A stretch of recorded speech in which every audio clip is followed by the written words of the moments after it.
The machine didn't stop when my phone vibrated. That's the first thing I remember. Metal screamed against metal. The belt kept moving, and my hands kept working like they had a mind of their own. 12 hours into a night shift, and my body was already numb. But the vibration in my pocket cut through everything. Once, twice, then again, I didn't look right away. I already knew. When your own mother has that tone, you feel it before the words arrive. I waited until break. The factory clock blinked to 14 a.m. The air smelled like oil, sweat, and something burned. I sat on a plastic chair that had lost one leg and leaned against the wall to keep from tipping over. Then I opened the message. Family group chat, the real ones. Mom, Mother's Day dinner this Sunday. Successful kids only. I want it to be classy. There was a pause. Then reactions appeared. My siblings sent a crown emoji. No one said my name. No one had to. I stared at the screen until the letters blurred. It wasn't the first time she'd said I was embarrassing. She'd said it when I took the factory job instead of college. She'd said it when I stopped asking for help. She'd said it when I stopped pretending. But this was surgical. A clean cut. An announcement. I scrolled up. Read it again. Slower this time. Successful kids only. The words were calm, polite, almost cheerful. That's how she always did it. Smiling while removing you from the picture. I locked the phone. The machine screamed again. The belt kept moving, and something inside me went quiet. I finished my shift like nothing happened. Clocked out. Washed my hands. Watched the black grime swirl down the drain. It looked like it was trying to escape. On the bus ride home, I didn't cry. I counted stops. At home, I sat on the edge of my bed, boot still on, and replayed the message until it lost its sound. That's when I noticed the second notification. A private message from my mother. You understand, right? I just don't want questions. Questions. That's what I was now. A problem. A loose thread. I typed nothing. I didn't block her. I didn't leave the group. I did something worse. I disappeared quietly. No goodbye. No announcement. No drama. I changed my number, closed my socials, took extra shifts. I let them believe I was sulking, and that was the mistake that would cost them everything. Because when you erase someone long enough, you forget they're still watching, still listening, still remembering. I lay back and stared at the ceiling until the morning light crept in. The factory whistle echoed in my skull like a warning I had ignored for years. They thought they had erased me, but erasing me was the first thing that finally set me free. Disappearing is easy. When no one is looking for you, the silence that followed was loud at first. Then it settled. Then it became comfortable. Weeks passed before I realized no one had noticed I was gone. No calls, no messages. No accidental check-ins, pretending to care. That's when the truth finally surfaced slow, ugly, undeniable. I had never been part of the family. I was an accessory, a warning story, a comparison tool. Don't end up like them, my mother used to say. She never used my name. I worked more hours, took double shifts, learned every machine, learned every weakness. Factories teach you something fast. If you're replaceable, you become invisible. If you're invisible, you observe everything. I started saving quietly, aggressively. No new clothes, no nights out, no distractions. While my siblings posted vacations and promotions, I built something colder, structure. At night, when my body burned and my hands shook, I replayed moments from childhood. Not with pain anymore, now with curiosity. Like rewatching a film with the ending already known. I remembered how my mother's praise always came with conditions. How my siblings learned to perform success while I learned to survive. How I was never asked what I wanted. Only why I wasn't more like them? The factory wasn't my punishment. It was my training. That realization hit me one night when the supervisor handed me extra responsibility without extra pay. I smiled, nodded, took it up. Then I went home and researched everything. Labor laws, company structure, supply chains, investors. I didn't need college. I needed leverage. And the more I learned, the clearer it became. My mother's definition of success had nothing to do with stability. It had everything to do with appearance. Her successful kids were drowning in debt and approval. I was building something they couldn't see. But the real betrayal revealed itself months later by accident. I ran into my aunt at a grocery store. She froze when she saw me. Actually froze, like I was a ghost. Your mom said you moved abroad, she whispered. I felt something crack then. Not heartbreak, clarity. They hadn't just excluded me. They had rewritten me, erased me from the story so they could stay comfortable. I smiled at my aunt and said nothing. That night, I opened my laptop and pulled up old bank records, old texts, old messages I had ignored. Patterns appeared. Money I had given, favors I had done, time I had sacrificed. I wasn't embarrassing. I was inconvenient. And now, I was invisible enough to strike without being seen. I closed the laptop. Tomorrow, I would start preparing, and they would never hear me coming. I didn't change anything at first. That's the hardest part, staying still when you finally see the truth. I kept working, kept my head down, kept my voice soft, but inside, everything was moving. I started collecting proof, the same way the factory taught me to count. Parts methodically, without emotion. I tracked how often my siblings borrowed money, how often my mother asked for small help that never came back, how often my name appeared only when something was needed. It wasn't coincidence, it was a system. I pulled my old credit reports. Saw the lines of damage I had ignored for years, loans I had co-signed without question, bills I had covered when my siblings needed just one more month. I had funded their success, and they had buried me for it. That realization didn't hurt. It sharpened. I started investing the way I worked, patient, repetitive, ruthless. Every overtime shift went somewhere else, somewhere quiet, somewhere untouchable. At work, they promoted me without announcing it. I became useful. I became necessary. At home, I became empty. No pictures, no decorations, no memories left on display. I watched my family from a distance like a documentary. Their posts grew louder, their smiles more forced.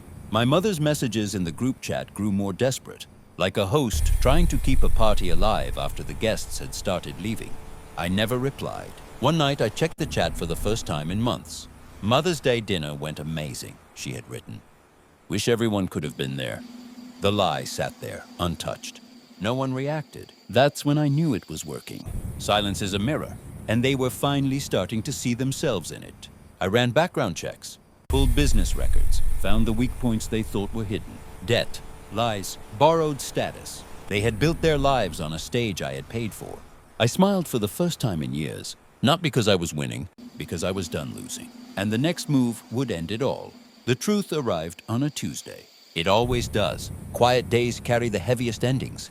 I was in the break room when the email came in. No subject line, just a file attached. I already knew what it was before I opened it. My hands didn't shake. My breath didn't change. I had been ready for weeks. The audit was complete. Every number I suspected was wrong. Was worse, money had been moved. Names had been forged. Accounts had been opened using my information years ago, then quietly closed when they were done with me. It wasn't just emotional abuse. It was theft, identity, control. My mother hadn't just erased me from the family narrative. She had used me as scaffolding. I closed the file and leaned back against the cold vending machine. The hum was steady, comforting. Machines don't lie, people do. I waited until Sunday. That was important. They always gathered on Sundays. I showed up unannounced.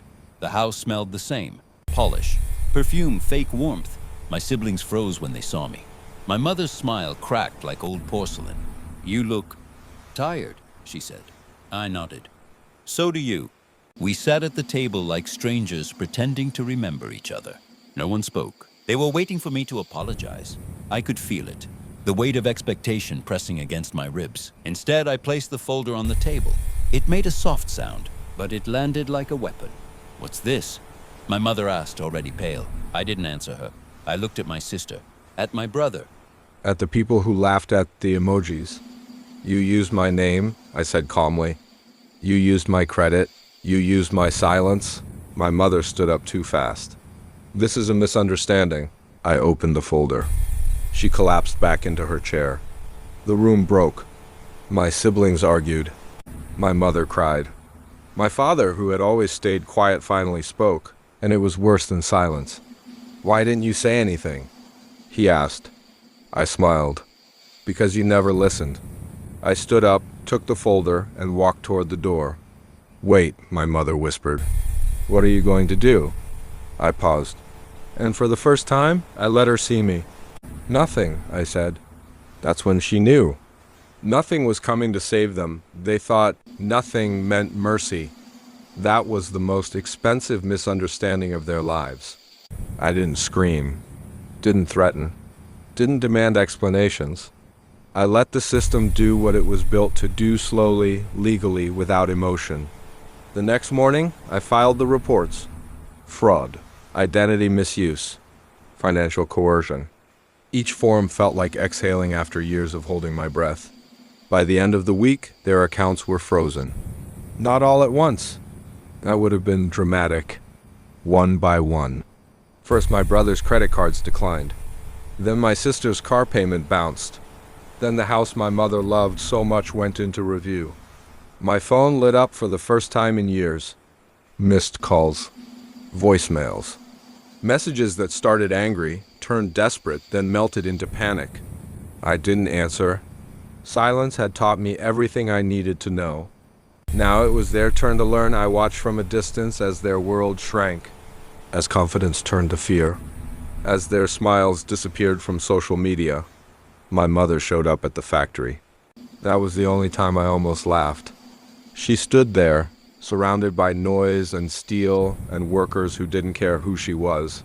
She looked small, older, out of place. "Please," she said, gripping her purse like a life vest. "We can fix this." I wiped my hands on a rag and looked at her calmly. "You already fixed it," I said.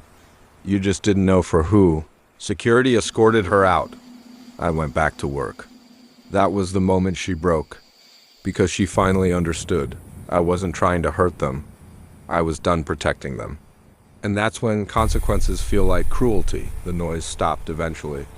It always does when people run out of leverage. Days passed, then weeks. Then a strange, clean quiet settled over my life like fresh snow.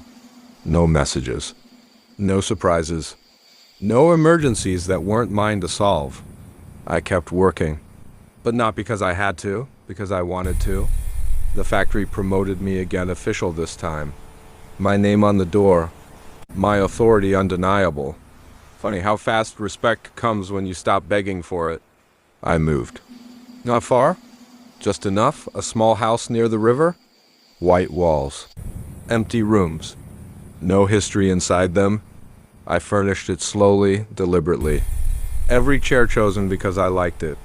Every plate because I wanted it. No hand-me-downs. No guilt. At night, I slept deeply. No dreams, no echoes. One evening, a letter arrived. Handwritten. My mother's handwriting, slanted, sharp, desperate. I didn't open it. I didn't need to. Closure isn't answers. It's permission. Permission to stop caring. Permission to stop explaining. Permission to stop hoping people will change. I burned the letter in the sink and watched the ash curl like it. Was trying to say something. It didn't matter. I poured a glass of water, turned off the light, sat in the silence I had earned. They had taken years from me.